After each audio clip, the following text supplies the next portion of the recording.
Hi friends, good afternoon. టమాటా పచ్చిమిరకాయలు పచ్చడి చూపిస్తున్నాను. దీనికి ఒక 15 పచ్చిమిరకాయలు తీసుకొని 2 గరిటెలు నూనె వేసుకొని మగ్గపెట్టుకుంటున్నాను. ఒక అరకిలో టమాటాలు శుభ్రంగా కడుక్కొని ముక్కలు కట్ చేసుకొని తీసుకున్నాను.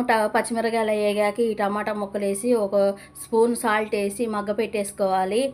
సన్న మంట మీద మగ్గి పెట్టేసుకుంటే అదే మగ్గిద్దండి. మధ్య మధ్యలో మూత తీసేసి ఇలా కలుపుకుంటూ ఉండాలి. అది కలుపుకుంటా ఉండండి, లేదంటే అడుగంటిద్ది. శుభ్రంగా మగ్గిపోయాక అది మూత తీసి పక్కన పెట్టేయాలి. అది చల్లారి పెట్టేసేయాలి. చూడండి, మగ్గిపోయింది.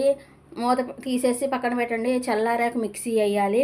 చూడండి, మిక్సీ జార్లో వేసుకున్నాక జీలకర్ర, ఎల్లుల్లిపాయి, ఒక నిమ్మకాయ సైజు చింతపండు నానబెట్టుకున్నాను. ఆ చింతపండు ఒక స్పూను సాల్ట్ వేసుకొని, మీకు మెత్తగా కావాలంటే మెత్తగా, లేదు బరగ్గా కావాలంటే బరగ్గా మిక్సీ వేసుకోండి.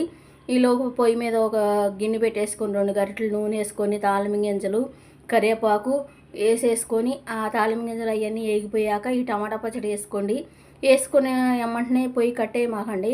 1 నిమిషం పాటు కొంచెం మగ్గనివ్వండి. ఆ నూనెలో మగ్గనిస్తే టేస్ట్గా బాగుంటుంది. ఇది అన్నంలోకి అయినా టిఫిన్లోకి అయినా సూపర్ ఉంటుంది. నచ్చితే లైక్ చేయండి, షేర్ చేయండి, సబ్స్క్రైబ్ చేయండి. Bye friends.